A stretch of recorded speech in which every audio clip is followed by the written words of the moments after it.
ससुरारी गे। पड़ तो छोड़ल भारी गे, मिल तो पिया या नारी गे। सुने छौड़ी प्यारी गे, जैनी कल ससुरारी गे।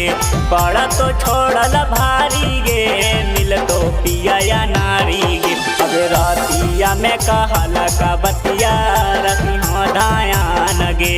सैया के सट के सुतमी बहिया रहमी परेशान गे। रातिया में कहला का बतिया रखी है धायान गे।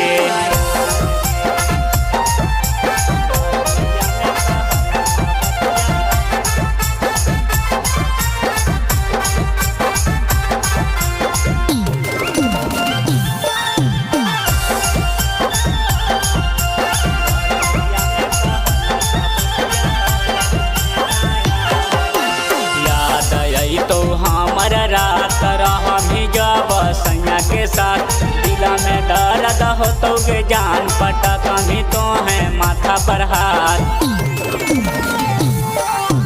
याद आई तो हमर रात रहमी जब सैया के साथ। दिला में दर्द हो तो गे जान पटक भी तो है माथा पर हाथ। सांझे नाही भोर गे, प्यार नहीं कर तो जोर गे। मिला तो पिया नहीं गोर गे, धरमी खाली लोर गे। अब रातिया में कहला का बतिया रखी है धायान गे। सैया के साथ के सुतमी बहिया रहमी परेशान गे।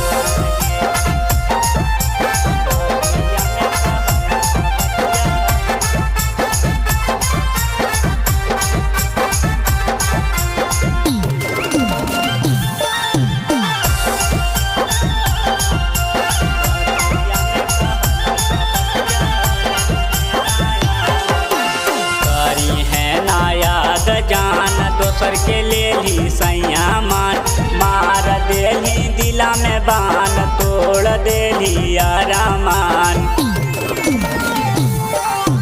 करी है नायाद जान दोसर के ले ली सैया मान। मार देली दिला में बान, तोड़ देली आरामान। दुश्मन बनैली प्रभा करके, दुल्हा बनैली दीवा करके। मजा उठे भी जा करके, मुकेश घरवा पा करके। रतिया के कहला का बतिया रखी हो धायान गे। सैया के सट के सुतमी बहिया रहमी परेशान गे। जो